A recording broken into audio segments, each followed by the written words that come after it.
बिस्मिल्लाहिर्रहमानिर्रहीम। आज का जो हमारा टॉपिक है वो है डोमेन, कोडोमेन और रेंज पर। तो आज हम इसको अंडरस्टैंड करने की कोशिश करेंगे कि जो डोमेन है, कोडोमेन है और रेंज है, इनमें इनफैक्ट डिफरेंस क्या है। अच्छा, यहाँ पर नॉर्मली हम डिस्कस करते हैं डोमेन को और रेंज को। इसका बड़ा कॉमन सा एक बेसिक चीज़ है जो हम लोग फंक्शन में पहले भी देख चुके कि डोमेन जो है वो set of all possible input values है, जबकि जो रेंज है ये set of possible output values है। यानी रेंज में आउटपुट वैल्यूज़ का सेट आ रहा है, जो डोमेन है इसके अंदर इनपुट वैल्यूज़ का सेट आ रहा है। तो ये फिर कोडोमेन क्या है, इसका थोड़ा सा बीच में आएगा और इसी को हमें समझना है। तो आइए हम स्टार्ट करते हैं। सबसे पहले डोमेन, फिर कोडोमेन, फिर रेंज को देखते हैं और कोशिश मैं पूरी करूँगा आपको कि बात जो है वो समझ आ जाए। थोड़ा सा आप इसको एंगल वाइज, अगर थोड़ा सा एंगल वाइज आप उसको देखोगे तो चीज़ें क्लियर हो जाएंगी। सबसे पहले तो देखते हैं कि डोमेन क्या है। डोमेन क्या होता है कि गिवन हमारे पास फंक्शन होगा और उस फंक्शन को हम क्या इनपुट दे सकते हैं, वो डोमेन है। Just like input for a function is called domain. In fact the domain is the set of all possible input values. It's a set of all possible input values, कि जो हम एक फंक्शन को कौन कौन सी पॉसिबल से ये मुराद है कि हम इसको ये वैल्यू देंगे तो इस पर हमें वो आउटपुट भी देगा। जिसका आउटपुट आएगा वो उसके डोमेन में शामिल है। अब इसमें जो ऐसे वो बात कर रहा है कि domain is also called pre image for a function, कि जो डोमेन है इसका एक नाम है प्री इमेज। अब प्री इमेज डोमेन को कहते हैं। और उसके अलावा collection of values on which a function is defined is called domain of that function, कि जो collection of values on which a function is defined, यानी ऐसी वैल्यूज का ये सेट है जिस पर फंक्शन डिफाइंड होता है।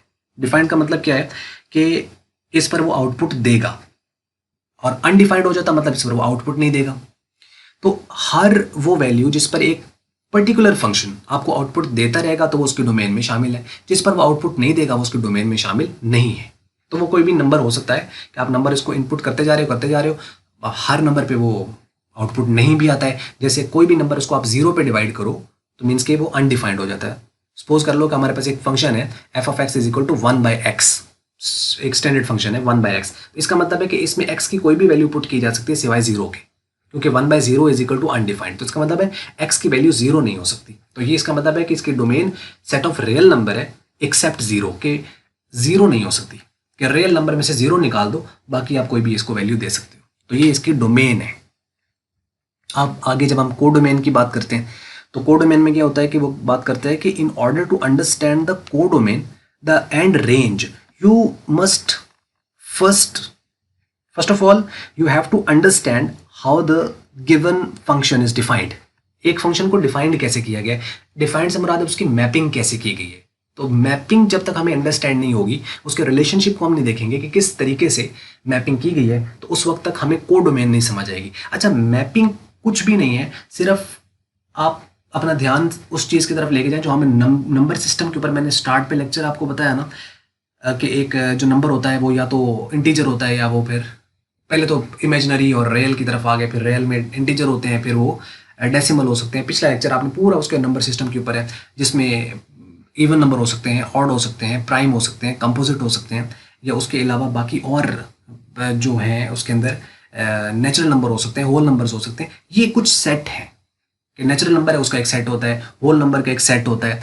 इसी तरीके से आपके पास प्राइम नंबर का सेट है, कंपोजिट नंबर का सेट है, इवन नंबर का सेट है, ऑड नंबर का सेट है। अब हम जब भी इनपुट देते हैं तो हम उसको कह देते हैं कि हम इस पर्टिकुलर सेट से इनपुट ले रहे हैं।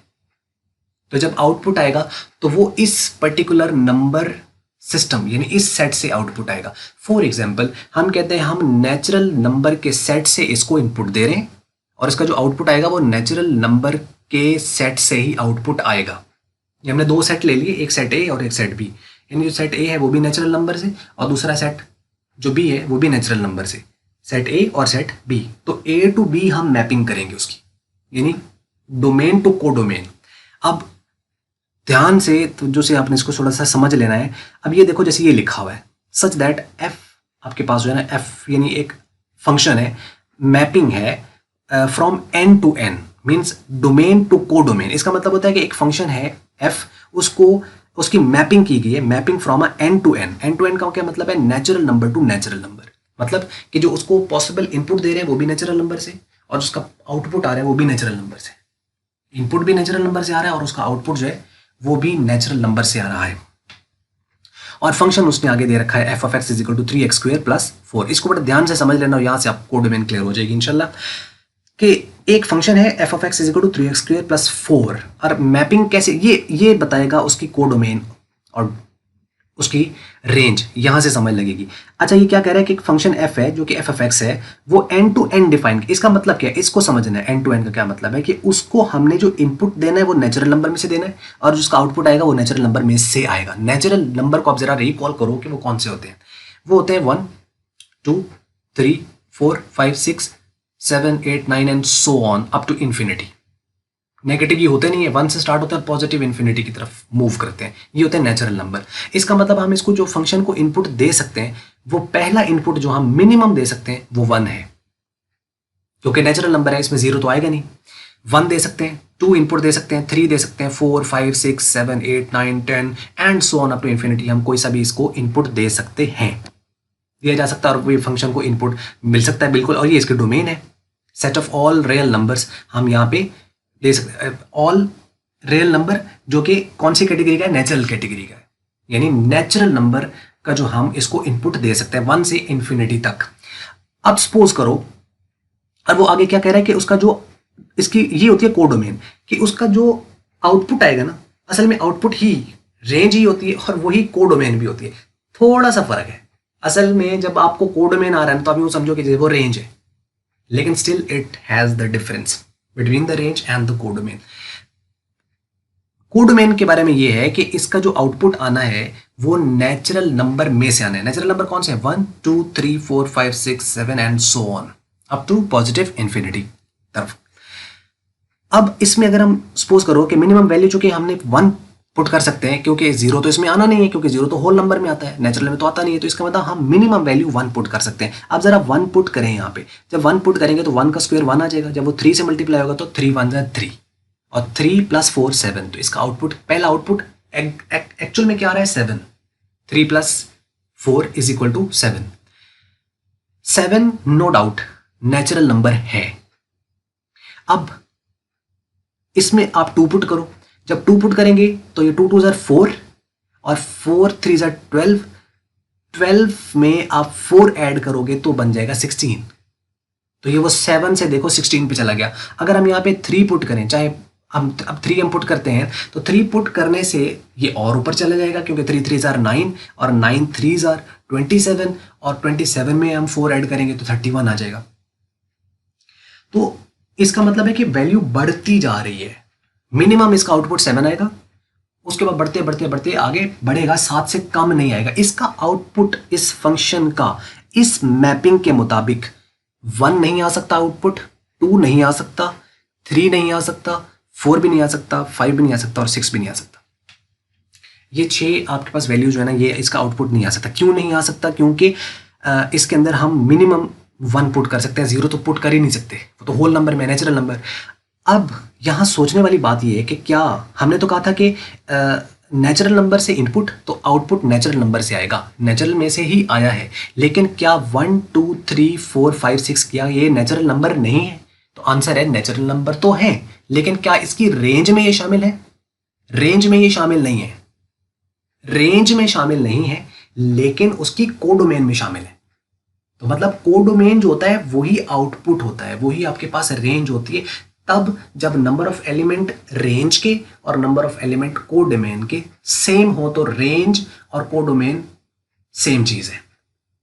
लेकिन अगर नंबर ऑफ एलिमेंट रेंज के कम हो और कोडोमेन के नंबर ऑफ एलिमेंट ज्यादा हो, जैसे नेचुरल नंबर तो 1 से इन्फिनिटी तक है, लेकिन इसकी जो रेंज आ सकती है वो कुछ सेलेक्टिव आपके पास नंबर आ सकते हैं, सेलेक्टिव नंबर आ सकते हैं। और वो मिनिमम जैसे मैंने आपको कहा है कि 7 आ सकता है, और 7 के बाद उसका देखें, अगर 7 आ रहा है तो उसके बाद 8 भी नहीं आ रहा, और भी बहुत सारे नंबर हैं जो नहीं आ सकते इसके अंदर, हालांकि वो नेचुरल नंबर है। लेकिन सारे नेचुरल नंबर इसका आउटपुट नहीं है, सिलेक्टिव नेचुरल नंबर आ रहे हैं। उनमें से चंद एक मैंने यहाँ पे बताया कि इसका आंसर 1 नहीं आ सकता, 2 नहीं आ सकता, 3 4 5 6 7, तो 6 तक तो आ ही नहीं सकता, क्योंकि अगर यहाँ 1 हम मिनिमम पुट कर सकते हैं, 0 तो वैसे नहीं कर सकते। तो इसकी वजह से इसका मिनिमम आंसर जो है, जो आउटपुट आ रहा है वो 7 आ रहा है। तो 7 से पीछे तो इसका आंसर आ ही नहीं सकता इन एनी केस। जबकि 7 से पीछे 6, 5, 4, 3, 2, 1 वो नेचुरल नंबर हैं लेकिन इसकी रेंज में शामिल नहीं है। तो यहां हम ये कहेंगे कि जो आपकी कोडोमेन है वो नेचुरल नंबर का सेट है जिसमें 1 से लेकर इन्फिनिटी तक है, लेकिन उसकी रेंज जो आ रही है वो सेलेक्टिव नेचुरल नंबर आ रहे हैं, सारे के सारे उसमें शामिल नहीं है। तो इसका मतलब कोडोमेन और है और रेंज और है। हम ये कहते हैं कि हम एक इनपुट देते हैं, इनपुट देने के बाद उसमें से कोडोमेन निकलती है, कोडोमेन में से रेंज निकलती है। इनपुट देंगे उसमें से एक कोडोमेन आएगी, यानी इनपुट दिया, एक इनपुट दिया उसमें से एक आउटपुट आ जाएगा, फिर इनपुट दिया फिर एक आउटपुट आ जाएगा, फिर इनपुट दिया फिर एक आउटपुट आ गया। ये डिफरेंट इनपुट पर डिफरेंट आउटपुट आ जाएगा। एक चीज यहां पे क्लियर हो जाती है।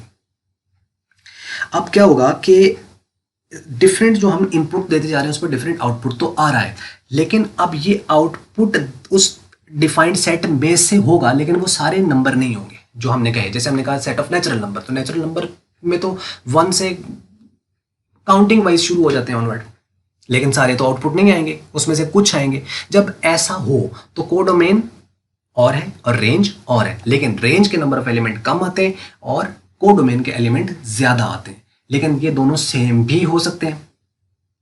अगर तो ये उसके नंबर ऑफ एलिमेंट वही आए जो हमने डिफाइन किए हैं तो इसका मतलब है कोडोमेन और रेंज सेम है, अदरवाइज दोनों डिफरेंट है। अब इसी को देखते हैं जरा यहाँ पे पढ़ के कि वो कहता है कि हेयर n to n जो है means the domain of the function is any natural number and it's codomain is also any natural number. इसकी जो डोमेन है वो भी नेचुरल नंबर है, उसकी जो को डोमेन है वो भी नेचुरल नंबर है। Now you can put any natural number in the given function, you can not get the range 1, 2, 3, 4, 5, 6। However these are natural number, ये नेचुरल नंबर है लेकिन इसका आउटपुट ये आएगा नहीं। और भी बहुत सारे आगे नेचुरल नंबर, जैसे मैंने कहा 8 है वो इसका नहीं आएगा, 9 नहीं आएगा, तो इस तरह करके 10 नहीं आएगा, 11 नहीं आएगा, तो 12, 13, 14, 15 नहीं आएगा, 16 आएगा। तो वो भी तो नेचुरल नंबर है या नहीं है? नेचुरल है लेकिन इसकी रेंज में शामिल नहीं है। तो मैपिंग तो कह रहा है नेचुरल टू नेचुरल, यानी डोमेन टू कोडोमेन। तो हम कोडोमेन नेचुरल है, कोडोमेन जो है वो नेचुरल है, लेकिन उसकी जो रेंज है वो नेचुरल में से है, सारे नेचुरल नहीं है। तो इसमें फिर यानी उस कोडोमेन में से रेंज निकलेगी। Thus we can say that these all natural numbers are included in the codomain, but 1, 2, 3, 4, 5, 6 are not included in the range. Range में शामिल है और भी बहुत सारे नंबर हैं, अगर हम डिफरेंट आउटपुट उसका देते रहें तो वो नहीं आएंगे। Therefore in this case the codomain and the range are different. हालांकि कोडोमेन ही रेंज होती है, अगर उसकी वही रेंज निकलती जो कोडोमेन में बताई गई थी तो फिर तो कोडोमेन ही रेंज है, कोडोमेन ही रेंज है। लेकिन डिफरेंट नहीं कर रहे हैं तो कोडोमेन और होगी और रेंज और होगी। Number of element in set of codomain are usually more than the number of element in set of range. यानी एक रेंज का सेट है और एक आपके पास कोडोमेन है उसका, तो वो कहते हैं number of element in set of codomain. जो कोडोमेन है उसका जो सेट है उसके अंदर जो एलिमेंट है वो आमतौर पर ज्यादा होते हैं, कोडोमेन के एलिमेंट रेंज से ज्यादा होते हैं, क्योंकि रेंज लाजमत सिलेक्टिव आनी है और वो तो पूरा सेट होना है। However, when function is on to function, अगर कोई फंक्शन on to function हो, on to function होता है कि एक सेट A है और एक सेट B है, A सेट का हर एलिमेंट सेट B के हर एलिमेंट के साथ मैपिंग कर रहा है, आउट यानी एक इनपुट पर दूसरा आउटपुट। सपोज कर लो अगर 4 इनपुट दिए तो 4 आगे आउटपुट आया और वो यूनिक आए, तो इसमें से कुछ बचा ही नहीं, यानी कोडोमेन में कोई एक्स्ट्रा वैल्यू नहीं बची। तो इसका मतलब इसकी कोडोमेन और रेंज दोनों सेम है। इसके नीचे फिगर भी है, मैं आपको दिखाता हूँ। तो वो यहां बात करता है कि however when the function is on to, then the number of the element in the codomain are equal to the number of the element in the range, फिर वो सेम होंगे। तो इसको आप समझने के लिए ये फिगर है, सपोज कर लो कि ये आपके पास ये सेट है, ये एक सेट है जिसको हम सेट A कह रहे हैं और ये एक सेट है जिसको हम सेट B कह रहे हैं, और हम इसे कहते हैं कि फंक्शन की जो मैपिंग है वो A to B की गई है। A to B एक मैपिंग है, मतलब एक फंक्शन A से B डिफाइन किया गया है। अब हमने इसको सेट A को हम कहते हैं डोमेन और इस सेट B को हम कहते हैं कोडोमेन। अब इसमें आने वाला हमने चूंकि डोमेन है तो डोमेन का मतलब है कि set of all possible input values. तो इसका मतलब है कि हम सपोज कर लें कोई फंक्शन है जिसको हम सिर्फ हम ये 5 वैल्यूज दे सकते हैं, 1, 2, 3, 4 एंड 5, दैट्स, इसके अलावा हम नहीं दे सकते। अब 1 इसको हमने फंक्शन, कोई भी फंक्शन है f, उसको हमने 1 वैल्यू दी तो उसने हमें एक नंबर दे दिया। सपोज कर लो कि ये इवन नंबर है, जैसे 2, 4, 6, 8 एंड 10। सपोज कर लो कि ये आउटपुट आ रहा है, तो 1 पे दिया तो उसने सपोज ए मतलब उसने 2 रिजल्ट दे दिया, 2 किया तो उसको 4 कर दिया, 3 है तो उसके बाद उसने 6 कर दिया, 4 पे उसने 8 कर दिया, 5 पे 10 कर दिया, ये ऐसा आ रहा है फॉर एग्जाम्पल। तो 5 वैल्यूज पे 5 आउटपुट आ गए। ये था कोडोमेन, ये है उसकी डोमेन। अगर इसका ईच एंड एवरी एलिमेंट इसके ईच एंड एवरी एलिमेंट के साथ अगर मैपिंग कर रहा हो और इस तरीके से रिलेशन बना रहा हो, तो इसको हम कहते हैं वन वन फंक्शन और दूसरा ऑन टू फंक्शन। और जो ऑन टू फंक्शन होता है, आगे डिटेल में इसको हम नेक्स्ट लेक्चर में भी कवर कर रहे हैं। इसमें अगर इस सेट में से अगर कोई एलिमेंट ना बच रहा हो, तो इसका मतलब है कि कोडोमेन और रेंज सेम है। और अगर इस सेट में से कोई एलिमेंट रह गया जिसने इसके साथ रिलेशन न बनाया, तो इसका मतलब वो इनटू फंक्शन है। एक होता है ऑन टू, एक होता है इनटू।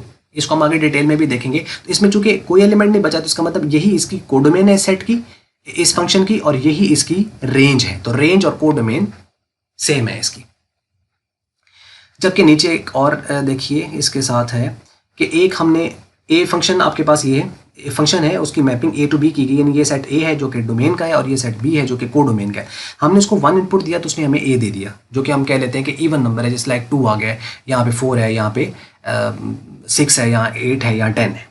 अब लेकिन इसके हमने इनपुट सिर्फ कितने दे सकते हैं? 4। अब पहले पे ये आ गया 2, दूसरे पे 4 आ गया, तीसरे पे 6 आ गया, चौथे पे 8 आ गया, 10 आया ही नहीं।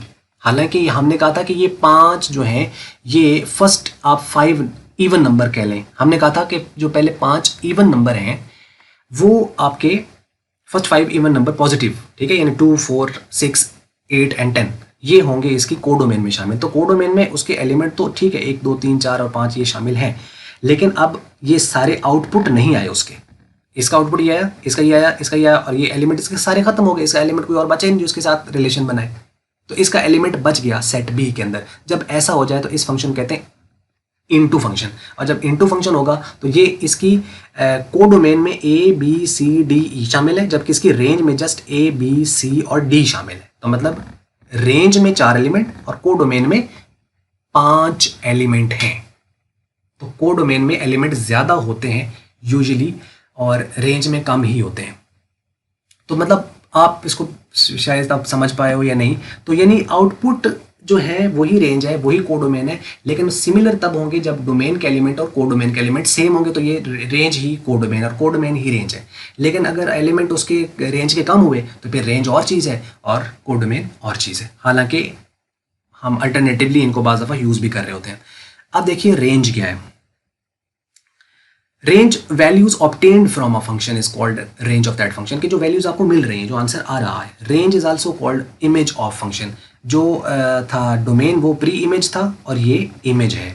Output from a function is the range of that function, यानी एक्चुअल में जो आउटपुट आ रहा है, एक्चुअल में जो आउटपुट है। एक तो हमने कहा था ना कि आउटपुट फलां सेट से आएगा, वो जो फलां सेट से आएगा तो वो तो उसकी होगी कोडोमेन, और एग्जैक्ट जो आउटपुट आया वो उसकी रेंज है। ये एग्जैक्ट आउटपुट है इनपुट देने के बाद। Range can either be equal to codomain or less than codomain, but it can never be greater than codomain. ये कोडोमेन से ज्यादा नहीं होगी, कभी भी बराबर हो सकती है या उससे कम हो सकती है, लेकिन ज्यादा नहीं होगी।